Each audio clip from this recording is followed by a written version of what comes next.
Hello everyone, आज की इस वीडियो में हम देखेंगे 5.3। इससे पहले मैं 5.1 और 5.2 पढ़ा चुकी हूँ। इससे पहले वो वीडियो जाकर जरूर देखें, तभी ये इस वीडियो में कुछ समझ में आएगा। ठीक है, तो चलिए हम स्टार्ट करते हैं। सबसे पहले इसमें का क्वेश्चन बनाने से पहले हमें दो तीन चीज़ को समझना होगा। सबसे पहले हमें समझना होगा कि त्रिभुज क्या होता है। त्रिभुज हम किसे कहते हैं इसको इंग्लिश में हम ट्राइंगल भी कहते हैं। तो त्रिभुज का अगर हम परिभाषा देना चाहें, जैसे डिफिनेशन, तो हम ये कह सकते हैं कि जिसके तीन शीर्ष, तीन भुजाएं एवं तीन कोण हो उसे हम त्रिभुज कहते हैं। त्रिभुज का जो होता है शीर्ष और तीन भुजाएं और तीन कोण, ठीक है, तब मैं उसे त्रिभुज कह सकती हूँ। तो जैसे मैंने यहाँ पर एक त्रिभुज बनाया, ये कोई भी आकृति का, ये इस साइड मतलब इस टाइप का है, तो आप ऐसे भी बना सकते हैं, ऐसे के मतलब तीन कोण, तीन भुजाएं और तीन शीर्ष होनी चाहिए, बस यही हमें देखना है, तो उसे हम त्रिभुज कहते हैं। जैसे देखो इसका, जैसे मैं ABC इसका नाम दे दी हूँ कोण का, तो हम देखेंगे इसमें आखिर शीर्ष किसे कहते हैं। ठीक है, तो देखिए इसमें शीर्ष क्या क्या है, एक तो B हो गया, एक C हो गया और एक A हो गया। ये इसका त्रिभुज है, या फिर ABC या फिर CAB, जैसे आपको मर्जी हो वैसे आप बोल सकते हैं, उसका ये शीर्ष हो गया है। अब इसमें भुजाएं देखते हैं कि भुजाएं तीन क्या क्या है। एक तो ये हो गया AB, ठीक है, एक हो गया BC और एक हो गया CA या फिर AC आप कह सकते हैं, या इसे CB भी कह सकते हैं। तो ये इसका भुजा हो गया। अब इसकी कोण की बात करते हैं कि इसमें कोण क्या है। देखिए एक अंदर में ये कोण बना हुआ है, एक ये है, एक ये है। तो मैं इसे कैसे, ऐसे तो नहीं कह सकते कोण A कोण B कोण C, ऐसे नहीं।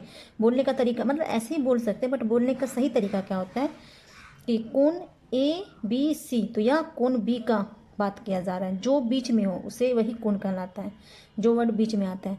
जैसे यहीं पे कोण BCA, तो इस कोण की बात करी जा रही है। फिर है कोण CAB, तो इस कोण की बात की जाए, या फिर हम ऐसे बोल सकते हैं कोण BAC या फिर CAB, बात बराबर होगा। अब देखिए, आई होप कि ये समझ में आपको आ गया होगा। अब नेक्स्ट चलते हैं कि इसमें अब इसी में अब हम त्रिभुज का लंब केंद्र समझते हैं कि जैसे त्रिभुज में एक केंद्रक होता है, तो वह किसे कहते हैं। त्रिभुज का उसे लंब केंद्र भी कह सकते हैं या फिर उसे केंद्रक कह सकते हैं। तो देखिए त्रिभुज जो बनाते हैं, तो उसमें से एक रेखा अगर मैं निकालना चाहूँ, जैसे यहाँ से एक रेखा निकालूँ, यहाँ पर जाकर जुड़ेगा, यहाँ से रेखा निकालेंगे तो यहाँ पर जाकर जुड़ेगा, और यहाँ से रेखा निकालेंगे तो यहाँ पर आकर जुड़ेगा। बट देखिए तीनों रेखा यहीं से कट रहा है ना, तो यह एक मुख्य इसका बिंदु हो गया, इसका लंब केंद्र कहलाएगा। तो इसका परिभाषा ऐसे हम कह सकते हैं कि त्रिभुज में तीन शीर्ष लंब होते हैं। इसमें तीन शीर्ष लंब है ना, लंब होते हैं जो एक ही बिंदु पर गुजरते हैं। जो यहाँ से गुजर रहा है तो यहाँ टकरा रहा है, यहाँ से यहाँ, यहाँ से यहाँ, तो यहीं पे से गुजर रहा है, सब गुजरते हैं। यह बिंदु त्रिभुज का लंब केंद्र कहलाता है। यही बिंदु जो है वह त्रिभुज का लंब केंद्र कहलाता है। आई होप कि आपको समझ में आ गया होगा। चलिए आप क्वेश्चन बनाते हैं। देखिए पहला क्वेश्चन है 5.3 का कि दिए गए चित्र में कौन त्रिभुज है और क्यों है। मतलब त्रिभुज भी पूछ रहा है कि कौन त्रिभुज है, बट अगर वह त्रिभुज है तो क्यों है, उसके बारे में हमें बताना होगा। तो इसमें तो मैं ऐसे ही बता दूंगी। इसमें देखिए त्रिभुज का मैं इससे पहले परिभाषा क्या दी, जिसको तीन कोण, तीन बिंदु एवं तीन शीर्ष हो उसे हम त्रिभुज कहते हैं। तो इससे पहला ही देखिए, पहला में क्या है, तीन कोण है ना, तीन शीर्ष भी है ना, और तीन कोण भी है, तीन शीर्ष भी है और तीन भुजा भी है, तो यह हमारा त्रिभुज कहलाएगा। तो ये भी एक त्रिभुज हो गया। और इसमें देखिए, इसमें क्या है, तीन कोण तो नहीं है, एक कोण और दो कोण है। यहाँ पर तो कोण नहीं ना मिल रहा है, ये तो यहाँ से कटा हुआ है, तो ये तो त्रिभुज हो नहीं सकता है। और याद देखिए इसमें क्या है, इसमें भी एक कोण है और दो कोण है, बाकी ये कोण मिल नहीं रहा, यह भी त्रिभुज नहीं कहलाएगा। एक ही आ रहा है, एक ये है। इसमें देखिए एक कोण, दो कोण, तीन कोण, तीन कोण हो गया। अब भुजा देखते हैं, तीन शीर्ष, एक शीर्ष, दो, तीन शीर्ष, एक दो तीन, भुजा हो गया, तो यह एक त्रिभुज है।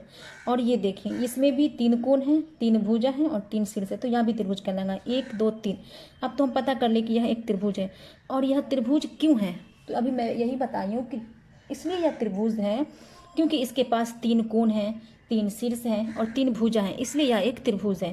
तो मैं इसे लिख सकते हैं, आकृति इसमें तो नंबरिंग नहीं दिया हुआ है, फिर भी आकृति इसे एक मान लीजिए, एक, ये दो, ये तीन, ये चार, ये पाँच, तो आकृति तीन है ना, और आकृति चार, एक दो तीन चार पाँच है ना, तो एक दो मतलब एक दो नहीं हुआ, और दो नहीं हुआ, तीन भी नहीं है, चार और पाँच है, ठीक है। तो दो नहीं है, तीन, ये चार हो गया और ये पाँच, आकृति पाँच। तीन जो है इसमें त्रिभुज है, और इसके पास अपना मतलब इसका अपना इसका तीन शीर्ष है, तीन शीर्ष है, तीन भुजा है एवं तीन इसके पास कोण है, इसलिए यह एक त्रिभुज है, या तीन कोण है। इसके अब ये क्वेश्चन, आई होप कि ये क्वेश्चन समझ में आ गया होगा। आप क्वेश्चन नंबर 2 में चलते हैं। देखिए क्वेश्चन नंबर 2 में बोला जा रहा है कि त्रिभुज में कितने शीर्ष, कितने भुजाएं एवं कितने कोण है। तो इससे पहले यही बताई गई कि त्रिभुज किसे कहते हैं, जिसके पास 3 कोण, 3 भुजाएं, 3 शीर्ष हो। तो इसमें लिख देना है 2 नंबर क्वेश्चन में डायरेक्टली लिख देना है 2 का आंसर कि 3 भुजाएं, 3 कोण एवं 3 शीर्ष होते हैं। ठीक है, अब क्वेश्चन 3 में देखिए क्या है। क्वेश्चन 3 में बोला जा रहा है कि त्रिभुज RST, त्रिभुज यहाँ पर दिया हुआ, ये R है, ये S है, ये T है, में शीर्ष, कोण और भुजाओं के नाम बताएं। इसमें कौन शीर्ष है, कौन भुजाएं हैं एवं कौन कोण है। ठीक है, तो वो उसका नाम बताने के लिए बोला जा रहा है। तो देखिए 3 नंबर में देखिए क्वेश्चन नंबर 3 में एक त्रिभुज उसमें दिया गया था, RST दिया गया। इसमें बोला जा रहा है कौन, मतलब 3 शीर्ष और 3 भुजाएं और 3 कोण, कौन सा कोण है उसका नाम बताने के लिए। ठीक है, तो इसमें देखिए इसमें शीर्ष क्या है। सबसे पहले हम शीर्ष देखते हैं। इसका शीर्ष क्या है, STR या फिर RST या फिर TRS लिख सकते हैं, STR, इसका ये एक शीर्ष हुआ। अब शीर्ष के बाद हमें कोण लिखना है। कोण में क्या है, ऐसे लिख सकते हैं जैसे उसमें लिखे थे कोण S, कोण RST, तो कोण S के बारे में बोला जा रहा है। फिर है कोण STR, तो कोण T के बारे में बोला जा रहा है। और उसके बाद फिर है कोण TRS, कोण R के बारे में बोला जा रहा है। तो ये हो गया कोण, इसका शीर्ष हो गया, कोण हो गया। अब भुजा बोल रहे हैं, है ना। तो भुजा इसमें कौन कौन सा है, तो RS, ये जो लकीर है उसे बोला जाता है भुजा RS। एक हो गया ST और एक हो गया TR या फिर RT, ऐसे बोल सकते हैं। तो या एक क्वेश्चन भी बन गया। अब देखिए क्वेश्चन नंबर 4 में क्या बोला जा रहा है। क्वेश्चन नंबर 4 है कि आकृति में त्रिभुज CAB, ये एक त्रिभुज दिया हुआ है CAB के अंतःभाग, बाहिर भाग और C त्रिभुज पर स्थित बिंदु बताइए। चलिए इसे बनाते हैं। देखिए क्वेश्चन नंबर 4, उसमें त्रिभुज दिया गया था और उसका पूछ रहा था अंतःभाग, बाहिर भाग एवं बिंदु बताने के लिए। तो इस त्रिभुज का अंतःभाग क्या होगा, अंत में अंतःभाग में क्या क्या दिया हुआ है। एक तो यहाँ P नज़र आ रहा है ना, और एक Q नज़र आ रहा है। तो इस मतलब त्रिभुज ABC के अंतःभाग P एंड Q है, दोनों आंसर होगा। अब देखिए बाहिर भाग में क्या है, तो बाहिर भाग में R दिया हुआ है। तो त्रिभुज ABC के बाहिर भाग बिंदु R है और इस पर बिंदु पूछा जा रहा है। तो बिंदु इसमें क्या है, 1 और 2, तो PQ इसका आंसर हो जाएगा। आई होप ये भी क्वेश्चन आपको समझ में आ गया होगा। अब चलते हैं नेक्स्ट क्वेश्चन में। देखिए क्वेश्चन नंबर 5 में है कि 5 का क्वेश्चन 3 दिया हुआ, 1 2 3 रोमन में। तो इसमें पहला पढ़ते हैं। इसमें बोला जा रहा है कि त्रिभुज के शीर्ष से भुजा पर डाला गया लंब त्रिभुज की डैश और कहलाती है।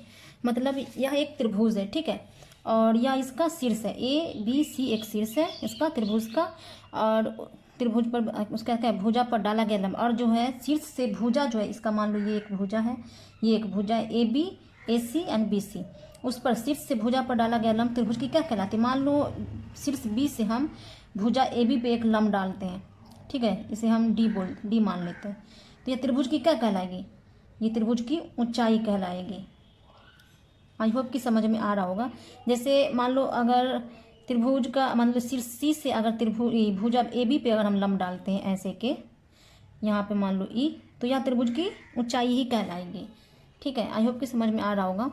त्रिभुज 2 में देखिए, त्रिभुज के शीर्ष से भुजा के मध्य बिंदु को मिलाने वाली रेखा त्रिभुज की क्या कहलाती है। मान लो ये एक त्रिभुज है, दूसरा त्रिभुज लेकर बना देते हैं, एक त्रिभुज है, या ऐसे भी बना सकते, कोई भी चीज़, बस त्रिभुज होना चाहिए। त्रिभुज के शीर्ष से भुजा के, इसका शीर्ष क्या है, ये एक शीर्ष हुआ, और इसके भुजा के मध्य बिंदु को मिलाने वाली रेखा, भुजा जो है इसका, उसका मध्य बिंदु को जो मिलाता है तो वह क्या कहलाता है, त्रिभुज की क्या कहलाती है, वह पूछा जा रहा है। तो वह उसका माध्यिका कहलाएगा। 2 क्या कहलाएगा, माध्यिका, बीच का। यह त्रिभुज का शीर्ष है, उसके भुजा है, भुजा के मध्य बिंदु को मिलाती है, या एक मध्य बिंदु हुआ, यहाँ से एक, यहाँ से एक, यहाँ से मान लो सॉरी, एक यहाँ से गया, एक यहाँ से आया, एक यहाँ से गया, तो यहाँ क्या मिलाया, या एक मध्य बिंदु को मिलाया, तो इसका क्या कहलाएगा, माध्यिका कहलाएगा, ठीक है। अब 3 में देखो, 3 में क्या है, त्रिभुज में माध्यिका जिस बिंदु पर कटती है। अब देखो यह एक माध्यिका इसका जो निकला है, अब जो किस बिंदु पे कट रही है, ये बिंदु पे कट रही है, इस बिंदु को क्या कहते हैं, इसको हम केंद्रक कहते हैं। इससे पहले भी मैं बताई हूँ पहला क्वेश्चन में, इसका परिभाषा ही बता चुकी हूँ। आई होप कि ये समझ में आ गया होगा। अगर समझ में नहीं आता है तो कमेंट में ज़रूर बताएं, और हमारे YouTube channel SS smiley study को सब्सक्राइब करें, लाइक करें इस वीडियो को, और ज़्यादा से ज़्यादा शेयर करें। तब तक के लिए मिलते हैं नेक्स्ट वीडियो में, तब तक के लिए बाय। आप लोग अपना ख्याल रखना।